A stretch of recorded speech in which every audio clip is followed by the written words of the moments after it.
Hi, thank you so much for clicking on my video. My name is Kristen, and welcome to my September reading wrap-up.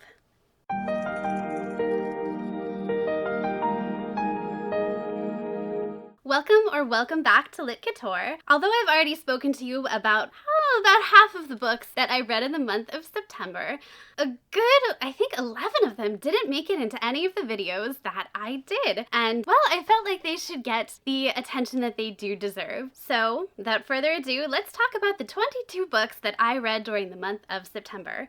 And it was the worst reading month of my life, so buckle up, kids. Now, if you want to hear about the dark academia books that I read during the month, I'm not going to chew your ear off about them again. Please check out the dark academia videos that I've already posted.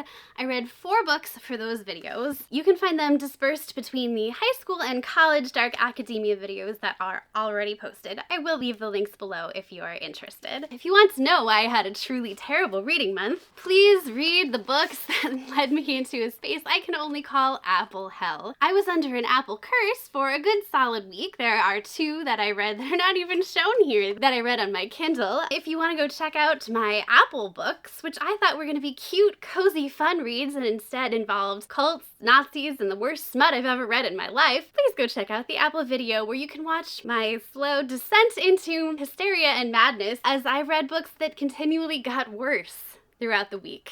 But the first book that I actually read this month was one that I've been looking forward to for a really long time. This is Things We Hide from the Light by Lucy Score, and she's just always going to be a 4 or 5 star for me. I think this is the one that I chose to match for today. Believe it or not, this is the dress that I was wearing on my birthday when I officially decided I am going to start a YouTube channel, and I had picked up this book and it just felt like a sign, given that the first book in the series was the one that first made me think about doing it as well. So the first book in the series is Things We Never Got Over, and this is not one of those romance series where everyone is a standalone and you can kind of go in whatever order that you want. I will say that now you do have to read them in order because throughout them there is a mystery going along that you get to follow along with the romances, and yes, of course, each book is dedicated to a different couple. And the reason that I was saving this one, despite the fact that it came out a while ago, is because the third book, and possibly the final book in the series, came out in September, and when I realized this one actually takes place in the fall despite the super springy cover, so it's a great time to read it now. FYI, I thought it'd be really fun to save it for September right before the third, please don't be final, book came out. So I can't say tons about the plot, but what I will say is that I knew I was not going to love this one as much of the first right going in. Our first book is about Naomi, who is super sunshiny and loves her girly dresses and shows up in town as a runaway bride with daisies in her hair and gets a little shocked when her twin sister, who called her there for help in the first place, runs away, leaving her with her niece named Waylay, who she now has to take care of. And she does. She finds a place and gets a job and eventually moves into a place next to the grumpiest man in town named Knox and his really cute dog named Waylon. And it's their obviously romance. They are hilarious, they are funny, it is total grumpy sunshine. There's plenty of hijinks throughout, and it really gets the ball going on our mystery, which is surprisingly involved, believe it or not, the crazy town they live in called Knock 'Em Out. No, I'm not kidding. Well, it's a character in and of itself. Think lowbrow Stars Hollow. Yes, everybody knows everyone and is in everyone's business and will help everybody out, but instead of Miss Patty's, we have the Honky Tonk Bar. It's a lot of fun. There's a lot of comedic hijinks and crazy wild situations. The comedy is definitely a little more out there, so be prepared for that, but the smut is delightful. And the mystery actually involves their town because it's sort of a hub for a really big crime lord, so get ready for that one. This involves Knox's brother Nash, who is the local chief of police, and he's known as Dudley Do-Right, and Lena, who is Naomi's friend. She says she's in insurance, which is sort of accurate, but she's more in recovery, as in you misplace your expensive antique family jewels and she goes and retrieves them from the people who helped you misplace them. Yeah, her job's dangerous. She never stays in one place too long, and so she, maybe out of necessity, maybe out of her parents' not so great example, became a love him and leave him kind of girl. And Nash, he was definitely the I want a family, I want children kind of guy, until he due to things that happened in the first book, became more of like the wounded hero, I'm having panic attacks all the time kind of guy, and now no longer feels ready for a relationship. And this is the two of them getting together when they become next door neighbors. Lucy Score really likes next door neighbor romances, I guess. And the mystery does continue from the first book into the second book, so I can't tell you tons about that. Probably my favorite scene is when the two of them get caught looking like they're doing something very naughty when rescuing this adorable little dog from a pipe. I guess all of her books have dogs too. Points for that as well. The tropes just are not my favorite, so obviously this one wasn't going to hit as hard for me. However, the ending crazy mystery part, again, was fantastic, and I enjoy so much watching Lucy Score put her characters in ridiculous scenarios, and you will get plenty of that. And oh my goodness, if you like dirty talk and you like the tropes I just mentioned, absolutely read this one, because chef's kiss for sure. Next up, we have Vampires, Hearts, and Other Dead Things by Margie Fuston. And before I even get started, I did not realize I'd already read another book by her called Cruel Illusions. It's also about vampires, but totally different. Feels a lot more grown up, and I absolutely recommend that, especially this time of year. It's definitely got way spookier vibes, so if you're interested, check it out. I forget if it was Fairy Loot or Lumicrate who did a special edition earlier this year, but man, it was great. So this is about Victoria and her dad, who are both obsessed with all things vampire, and like, I mean all things. They've seen every episode of Buffy and every vampire movie that's ever been made, from the black and white ones to now. And it's great because vampires have just come out and been like, hey, we're real. And then people are stupid and got scared and thought they were threats. So vampires were like, bye, we're going back into hiding. So they never got to meet any. It was kind of a shame. They're still pretty mysterious. And even worse, Victoria's dad has now been diagnosed with terminal cancer, so he's probably not going to meet a vampire. And their fabulous trip that they were planning on making down to New Orleans, where they figured they had their best chance of meeting a vampire, or at the very least seeing the birthplace of so much vampiric lore, particularly Anne Rice, of whom they're major fans, is not going to happen either. But Victoria's dad cannot stand watching her sort of become this ghost of herself, and he says, you know, you need to go on this trip. You need to do it. It's spring break. You skipped your class trip. You need to go to New Orleans and find yourself. She's an artist. She just got into art school. He's like, you need to draw again if you're gonna go to art school. Like, seriously, you need to go to college. And she's like, okay, fine. I'm gonna grab my estranged best friend, Henry, who we know there's gonna be like secret harbored feelings there, of course. It's a YA book, there's pink on the cover. And her real secret plan is to go find a vampire, make him turn her into a vampire, and then go turn her dad into a vampire so he can live forever and not die of cancer. It's a bad plan. Like, it's not. So they go down to New Orleans, and she very quickly finds a guy named Christopher who seems to be a vampire. He checks 5 of the 7 criteria that she made up, and he's like, I can't give you eternal life unless you prove you really know how to live life to the fullest. And so now she's going around New Orleans doing all of these tasks that he gives her, and meanwhile she knows that her dad is possibly living his last moments states and states away, and meanwhile she has to pretend to be having the time of her life. And she's not even totally positive Christopher is a vampire, and even if he is, who's to say that she's going to live up to his expectations? And he's going to come through with his promise. Does it sound heart-wrenching? Yes. Is it as heart-wrenching as I feared it was going to be? No, thank goodness. But every once in a while, Margie Fuston will all of a sudden give you this description of emptiness or grief, and it will hit you like a frickin' gut punch. So be ready for those little moments, because if you've experienced those feelings, she nails them. Oh my goodness. I could not in a million years have gotten all of the vampire references that were in here. All the points for mentioning Mom's Got a Date with a Vampire from the Disney Channel, that was amazing. But if you really know your vampires, you will probably be in your glory reading this book. The writing itself was really good, I have to say, but there were a couple things that really took away from it for me and kept me from getting 5-star feels for this book. One was, okay, I love Gothic and Romantic poetry, like huge nerd for it. Those are my favorite poets. But even Christina Rossetti, okay, can be overused. And Christopher leaves the tasks for our dear Victoria in books of poetry because he cannot go out in daylight, right? And the poems she's meant to read are within the book. And at first I was loving it. They're all about immortality and death and grief and life and love, and they're great. Some of my favorite poems are in this book, and she's supposed to be collecting words that are underlined throughout for a final puzzle, also something I'm going to love. However, after a while they become kind of pervasive and feel like an interruption, and I felt like Margie Feston, I'm not going to say she was using them as a crutch, but either she felt like she couldn't use the language she wanted to in a YA book and needed to shoehorn it in there somehow using poetry, or she didn't trust herself as a writer to create the atmosphere and give us the descriptions she wanted of immortality and grief and death, and use the words of poets instead. And I thought that was such a shame, because I really think that this author,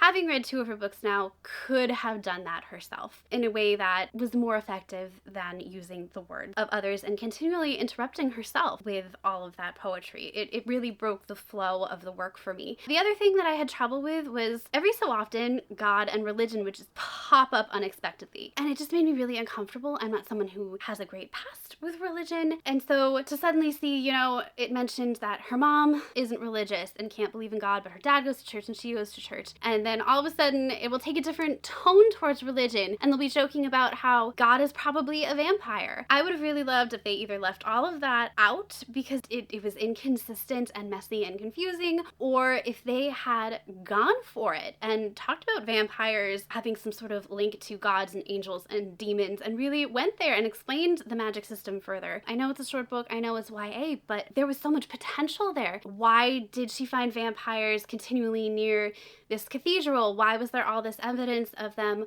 always living in coffins in cathedrals and all these historical papers she found? There was so much potential there, and it could have been really interesting, but Margie Feston just didn't quite go there. And I actually would have liked to see that, or just not had that component left me hanging at all. So absolutely read this if you are a vampire connoisseur.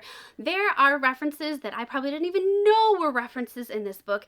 You will be delighted with quotes at the start of every chapter. I bet you could pull out a reference on most every page. It was so fun for me, even not knowing that many vampire books and movies, and it was a different take on vampires. The twist at the end I kind of saw coming. The other twist at the end really hurt. I do recommend this. It does read younger YA though, so if that doesn't interest you, that's the caveat. The other caveat, do not read this if you have recently experienced a loss. It will hurt too much. Another book that I have been waiting for to come out is Assistant to the Villain by Hannah Nicole Mirror. We're gonna say Mirror. I watched these TikToks, oh my gosh, a year and a half ago. I was just addicted to these, I think. And when I found out she was getting a book, I was like, wait, that title sounds familiar. Is that the same? It is? Oh my gosh. So I pre-ordered this like instantly. Of course, Red Tower has me by the throat anyway. They put it out, I buy it, so whatever. This is about our girl Evie, and one day Evie is running through the forest and she literally mows into the villain. He's just called the villain, capital T, capital V, and she knocks him down and he's like, shut up, and hides them under a bush because of course the royal guards, his enemy, are over by the river. And afterwards he's like, okay, you didn't give me up, so would you like a job working for me? And she's like, yes, because her dad is sick and she needs to support her dad and her little sister who's still in school. And he's like, cool, show up at my like evil villainous lair and you can be my assistant. And she's like, yay. And of course she's all like perky, happy, cottagecore dresses. It reminds me a little of me. But she's also okay with dead bodies on her desk and heads hanging from the ceiling, so not like me. And she does pretty well. And of course they automatically have like insta chemistry. And this is the story of their hijinks. But what happens in the book is that it immediately becomes clear that there is some sort of nefarious betrayal going on in the office, and there's some sort of like mole in there, and they need to figure out what's going on ASAP before, you know, the villain gets caught by the good guys. But you're totally on the villain side. Like I said, I loved the TikToks, and while this book was super fun, I did have some struggles with it. Okay, first of all, check out the map. I don't know how to do this. I think that's, yeah. So I was very concerned when I saw Unicorn Hunting Grounds. I was a little worried. And then I started reading and I was like, no, this book's not going to go there. This villain is not particularly like super horrible villainous, minus the hanging heads. There could have been less mention of the torture in the dungeons below too. Anyway, my main complaint is that being so familiar with the TikToks is what got me to read the book, but it's also what made me like the book less. This book is supposed to be a combination of fantasy and office romance, and it really did neither. I enjoyed it, don't get me wrong. I had so much fun and I was so glad I read it, and it was a great little cozy fantasy read. However, it didn't do either thing particularly well. What made the TikTok so enjoyable is that they did things that I'd never seen before. They truly made her an assistant to the villain. For example, Evie would come in the mornings and she'd be like, okay, sir, here's your schedule for the day. I have Friday, we're sending 2 curses out to blah, blah, blah. And it was funny. And you would see things like her taking memos, and you would see her talking to him about sending newsletters out to the hero, like weekly or monthly newsletters out to the heroes about how much they suck and like getting them ready, and helping the villain workshop his next evil monologue and getting things ready for the next evil villain convention. And it's like actual office stuff, but it's very fantasy specific, and that's what makes it so funny. It's those little details that make it a villain's office, and that is what I missed. Those are the things that made the TikTok so funny, and instead we get caught up in this plot about, we can't have a traitor. We can't. That's, absolutely, we cannot have that. But we missed all of the details that made the TikToks so special and so funny. Now, that being said, it was super fun, and I have really, really high hopes because this was the author's very first book. And I did enjoy it, and this is the first in a series. I did find out it's a series. And so I'm thinking that maybe now that we have everything established and we have things going, we're going to get to see more of those things in the next book. We didn't see a whole ton of the two of them having their really angsty moments either. So I'm hoping all the stuff that I'm talking about is now about to get going in book 2, and I will absolutely be reading it, and I really hope that that's what's coming next, but fingers crossed. But definitely give it a try. It's a great cozy little read, and it's a fast read, and if you love when the villain gets the guy and he's actually got a heart of gold, it's fun, it's great. And if you just like office romances, this is pretty light fantasy. I think you'll enjoy this one, and it's a good way to get your toe wet in the fantasy world as well. So next I read Before We Were Innocent by Ella Berman. This I listened to on audiobook, and this one was unfortunately a letdown. I think that's maybe why we don't hear it a whole ton. I wanted one more kind of summary read, and this is about 3 girls who go on a trip to Greece after they graduate high school to spend that one last summer together before they all kind of break off and go off to college. And man, the summer after my senior year was one of the best of my life, so I know that feeling, and you know that feeling where everything is going to change after that summer, that fleeting, I'm going to hold on as tight as I can and make all the memories I can feeling. And it does capture that to some degree, except, oh, whoopsie, only 2 of them come back because one of them got murdered, and the 2 of them are suspects in her murder and spend part of their summer vacation in jail. So yeah, no, they probably don't have the same delightful memories and feelings for that summer that I do. So the book has 2 timelines. We have the 10-year-ago timeline when Bess and Joni are spending their summer with Evangeline in Greece, and Evangeline ends up falling off a cliff, but it is, as I mentioned, ruled a murder. Yeah, yikes. When they get home, no one is willing to let it go, and it kind of ruins their lives to some extent because news outlets and media will not leave them alone. And Joni decides that she's going to take advantage of this, and she's going to become a social media influencer, and she's going to go into journalism and write books, and she is just going to teach people how to deal with major events in their lives like this, and she's doing really well for herself. Bess, however, kind of becomes a hermit and gets a job online and lives like far out in the desert. They lived in California previously, and she just hides away from the world. So they're pretty opposite. One night, Miss Popularity Joni shows up at Bess's door and is like, hey, you remember that whole murder thing? Yeah, I kind of have another situation that's kind of similar. My fiance is sort of missing, and I think I might have been the last one to see her. We kind of got into a fight before she went missing. Can I hide out here and can you back me up and maybe be my alibi? Oh boy. Bess is not thrilled with the situation, but what's she gonna do? I mean, well, what is she gonna do? That's kind of what the book is about. Obviously, this book goes into both timelines, and now we have 2 mysteries to solve. One about a missing woman who kind of has a sketchy past and very possibly may just be hiding. Is she actually missing? Is she dead? Nobody really knows. And then We also go into investigating what happened in the past, and was it an accident? Was it a murder? No one really knows. The one thing I will say this book did really well was moving between the dual timelines. I love dual timelines for the most part. This book did a good job keeping things moving at a really good pace. It seemed to know exactly when to leave you off to keep you hanging in suspense, and it paralleled the stories really nicely between the two timelines, so I really did appreciate that. Unfortunately, the mystery felt somewhat familiar. You kind of knew how things were going to go from the start once things kicked off in both timelines, and Bess, the main character, we see everything from her point of view, and she just ultimately drove me crazy. She was not only a wet blanket, she was a rug on the floor. Everyone walked all over her all the time. Once the incident happened in Greece, she just had no personality. She let everyone walk all over her. Bess did not come from as wealthy of a family as her two friends, and she always felt inferior as compared to the other two from day one, and you could see that in their power dynamics, and that just carried through over to the second timeline as well. She pretty much did what anyone told her to do the entire book. She did not stand up for herself. She believed what anyone told her. She did what anyone told her, and it drove me crazy. I get that she was traumatized, particularly in the second storyline when this became even more unbelievable. At least she had some spirit in the earlier timeline, but wow, it still was kind of painful to read. This would be a good pick if you want an easy listen on an audiobook. Even if you miss things here and there, you're able to jump back in fairly easily without there being too many consequences, despite there being two mysteries to solve along the way. Like I said, it's reasonably predictable, but the audiobook was pretty darn good, I will say that much. And if you want some really great summery feels, one timeline is in California, the other is on beautiful Greek islands in the middle of summer. This will give you all the summer feels, so maybe save it for when it's the middle of January and you're hating winter so very much.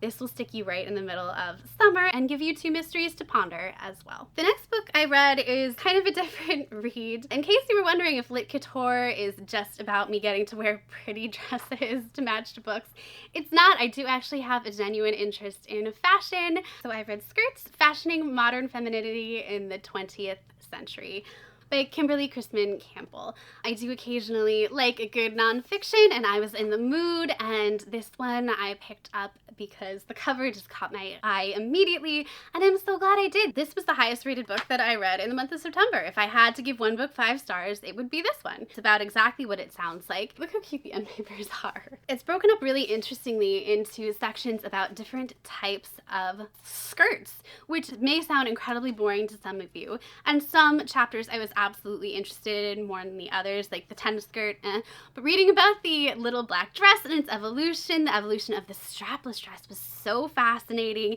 The wrap dress, the naked dress, yes, Carrie Bradshaw was in here, believe it or not. The mini skirt, the bodycon dress, yes, Hervé Leger, we all love. The midi skirt. I just had so much fun, and I feel like I learned so much reading this book. It was such a wonderful read, and there are, you will see, I marked lots of pages. There are black and white pictures throughout, including old advertisements, which was amazing to see, but there are actual fashion plates in the middle of the book in color, which is just so delightful and beautiful. There's Diana's revenge dress. Of course, that had to make it. This includes very famous designers, of course, from Chanel to Diane von Furstenberg to ones that are less known, like Mariano Fortuny. It includes wonderful details that I didn't know, including, oh my goodness, you used to have to play tennis in like full floor-length dresses and skirts. It was quite the scandal, and it's actually the tennis skirt that we have to thank for bringing our hemlines up, believe it or not. That is where a lot of the fashion revolution first took place. So thank you, tennis. I had no idea. Does this inspire me to pick up a tennis racket? It did for a moment, and then I remembered I have no athletic skill whatsoever, but for a moment I was inspired. What I didn't realize is how many incredible designers have a background in architecture, which makes so much sense when you're building these incredible gowns, especially in the earlier days before we had the invention of plastic and things that could hold up the integrity of a piece. Oh, I just loved this book so much. And one of the most fun and interesting chapters to read was how right after the mini skirt was invented, we had sort of a pushback from men shocking, who were like, no, this is too much. And all of a sudden in stores, all you could buy were midi skirts. And women were pissed, okay? They were not pleased. They were like, no, we want to keep buying mini skirts. And the stores were not putting them out. And women were like, you know what? We don't have to go and buy a new wardrobe every time you say the fashion trends have changed. We're not feeling it. We're going to keep buying our mini skirts. We're going to have protests and hold up our signs, which make our mini skirts look even shorter. We're going to cut your midi skirts. Or you know what? This is when we switch over to pants. Yeah, that's why pants started happening. And at this time, it was quite scandalous because pants were not welcome in the workplace, in schools, in restaurants on women. Like, they really were not. Like, you couldn't do it. And they were like, no, we're done. This is happening now. It was so fun and funny to read. So I absolutely recommend this if you have any kind of interest in fashion. And it really does have a somewhat feminist take on it, just because fashion previously was dictated by men, and now as women start taking over in the fashion industry and having more of a say, of course it's going to cater more to what our feminine desires want. Not to mention that as women become more active and enter the workplace, we need clothes we can, move in and breathe in and not trip over. So it was absolutely an incredible read, and I cannot recommend it more. This was my best read of the month, and you will occasionally be getting a fashion book recommendation on this channel.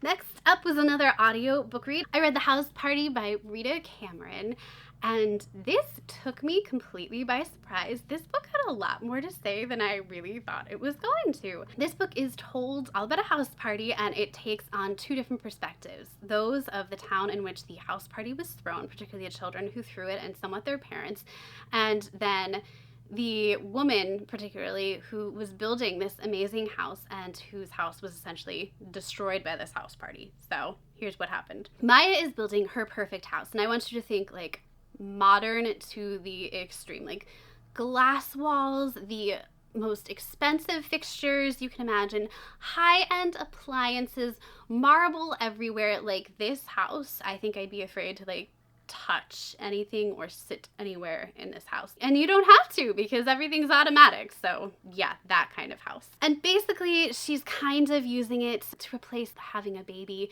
She's having major fertility struggles, and it's really sad. So she's putting most of her efforts into creating this house, despite the fact that she does have a job. She works in an art gallery in the city, and she's trying to convince her boss at this time, hey, let's open another little branch in this new town where I'm building this massive house because I'm sick of the city. Can't blame her. I'm not a city girl either.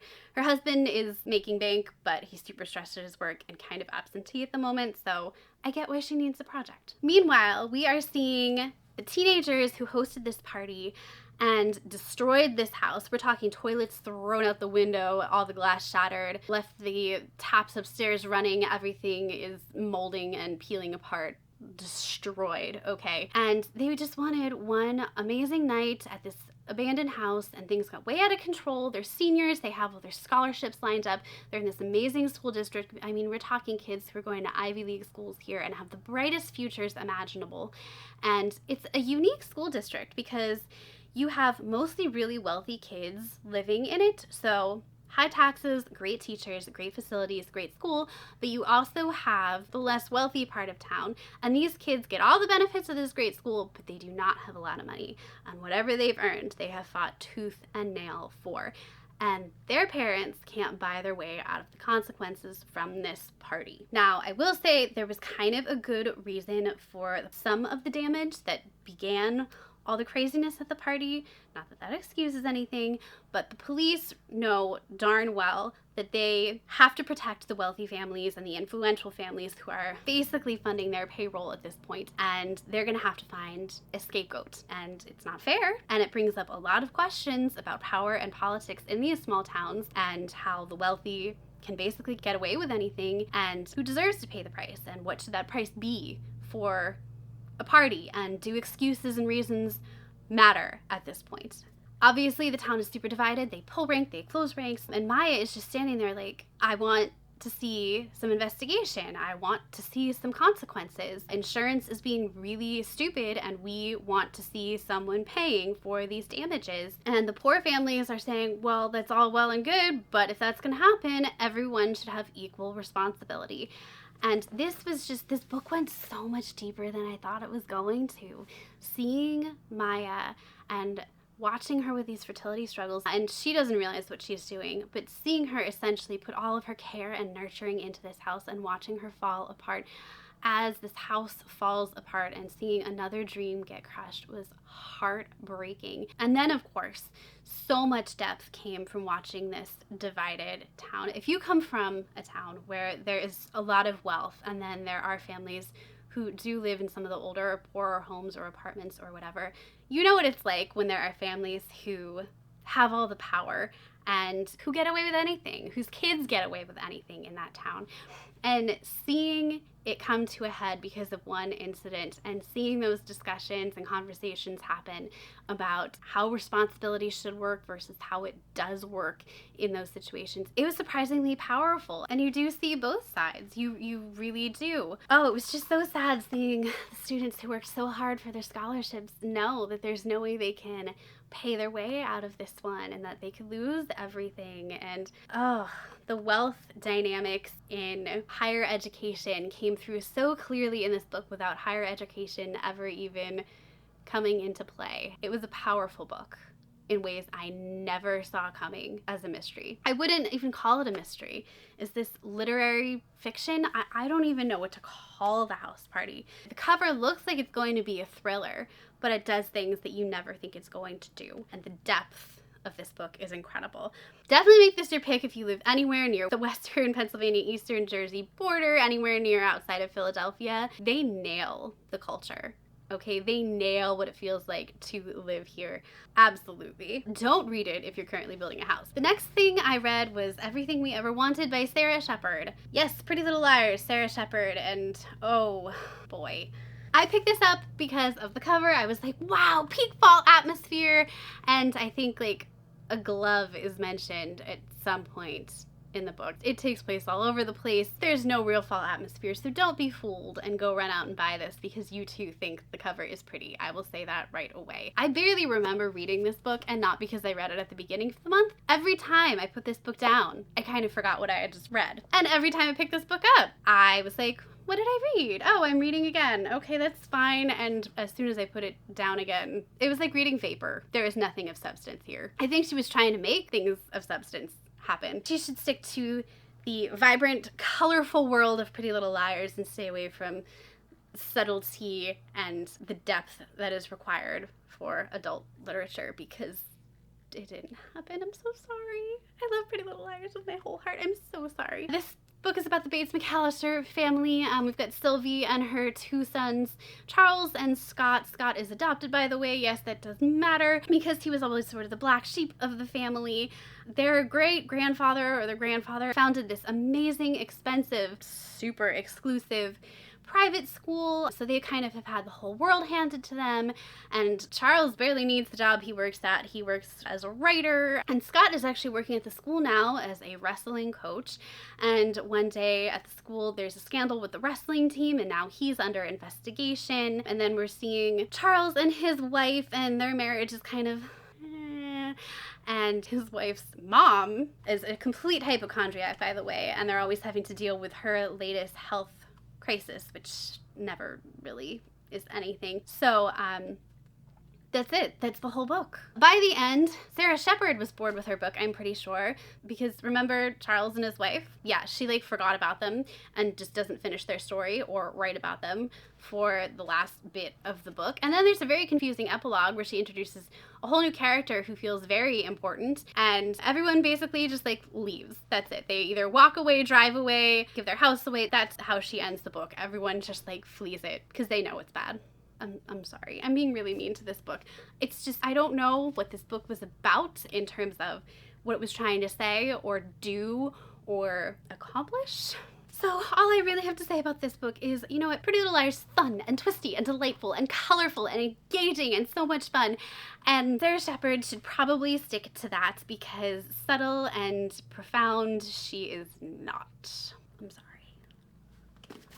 I also want to talk to you about probably my second favorite read of the month, which was Sherry Lapina's, that's how they said it on audio, it's not how I've heard it, but that's what the audiobook said, Everyone Here is Lying. And let me tell you, my friends, that is the only thing that you can trust about this book is the title. You know, in those fantasy movies where you have like two guards and one of them says like, there's two paths behind us and one of them leads to sure death and one of them leads to like happy times and safety and where you want to go. But one of us tells the truth and one of us is always lying. In this book, they'd both be lying because everyone here really is lying. The title is literally the only thing you can trust in this entire book. Once you turn to page 1, believe no one and nothing.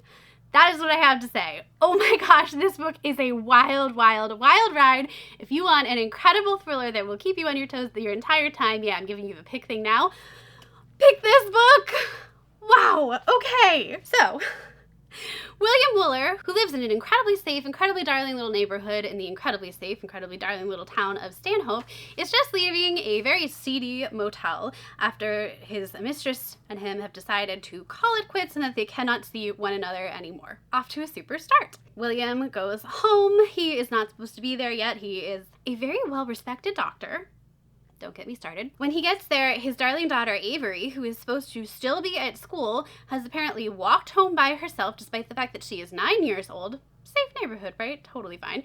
And is sitting in the kitchen, and he is already in a terrible mood because his mistress has told him she's not going to see him anymore, and they super duper get into it. After a huge blow up, he leaves the house. Avery is still there.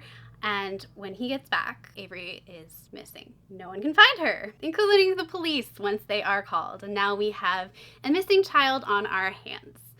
This is not good. And that is what the whole story is about. Where is Avery? Of course, neighbors come forward, witnesses come forward. Some of them are potentially, possibly, even telling the truth about what they saw. Maybe. This is the most thrilling thriller. I don't mean that there are tons of jump scares, although there are moments where I certainly, had to hang on to something and gasp a bit. But you will never get your footing. Okay, once Avery has gone missing, that's it. You're done. Hold tight. We see so many different points of view, and every time we switch points of view, get ready to gasp because you are about to learn something that is going to make you go, "You lied! What?" I mean, every time a new narrator took over, my jaw just dropped. I know nothing. I am clueless. That is how I felt this entire book, and it was unbelievable. Wow, if her other books are like this, I have to read them all. This one blew my mind. I don't think I've ever read anything quite like it. I think I have trust issues now, potentially for a little while. If you already have trust issues, maybe don't read this book. But do read this book if you want an incredible thriller and one that absolutely takes place with some amazing autumn atmosphere. It will absolutely give you chills, and I don't just mean because it is set in sweater weather times. Oh man, this one is an absolute winner. Please read this book. This is my favorite thriller I've read in a long time.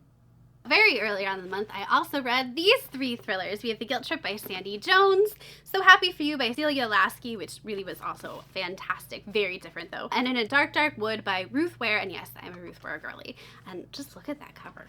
Ooh. But I'm not going to be talking to you about these today. They will be in another themed video because I just cannot help myself, coming out very soon.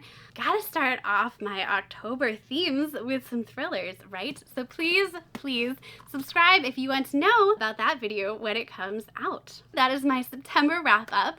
Let me know if you enjoyed and what your favorite book in September was. I love hearing from you guys. But with that, I will let you get back to your book, and I hope that you are well into your spooky season TBR and you're getting all the chills and thrills that you want. Bye.